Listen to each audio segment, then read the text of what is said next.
అది ఒక పెరడు బేకరీ. అక్కడ రొట్టెలు క్రీములు అమ్ముతారు. కేవలం 300 రూపాయలతో ప్రారంభించిన తన పెరటి బేకరీని 7,000 కోట్ల రూపాయల సామ్రాజ్యంగా మార్చిన ఒక మహిళ విజయ గాథ, ఒక నిజమైన స్ఫూర్తి. ఇంతకీ ఎవరా మహిళా వ్యాపారవేత్త, ఏమా విజయ గాథ? వివరాల్లోకి వెళ్ళి చూసేద్దాం. తన పెరడులో ఐస్ క్రీంలు, బ్రెడ్లు, బిస్కెట్లు, సాస్లను విక్రయించడం ద్వారా కోట్లాది రూపాయల ఫుడ్ బిజినెస్ సామ్రాజ్యాన్ని నిర్మించిన క్రీమికా ఫుడ్స్ వ్యవస్థాపకురాలు రజనీ బెక్టర్ జీవితం ఒక నిజమైన సాహసం వంటిది. కరాచీలో జన్మించిన రజనీ బెక్టర్ దేశ విభజన సమయంలో పంజాబ్ లూధియానాకు వచ్చారు. 17 సంవత్సరాల వయస్సులో ఆమె లూధియానాకు చెందిన వ్యాపార కుటుంబంలో వ్యక్తిని వివాహం చేసుకున్నారు.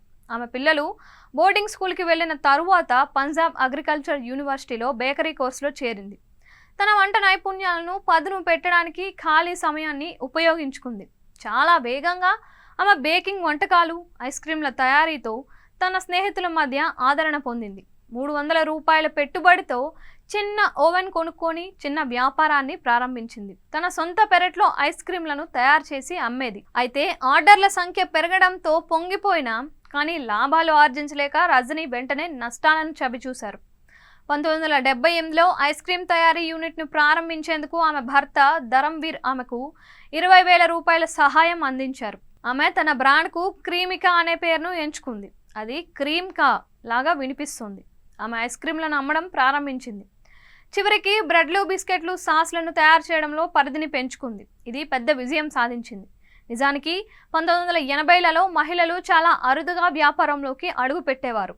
కానీ ఆమె చాలా మందితో పోరాడవలసి వచ్చింది. అయినప్పటికీ తన కుటుంబ మద్దతుతో క్రీమికా వ్యాపారాన్ని సరికొత్త ఎత్తులకు తీసుకువెళ్ళింది.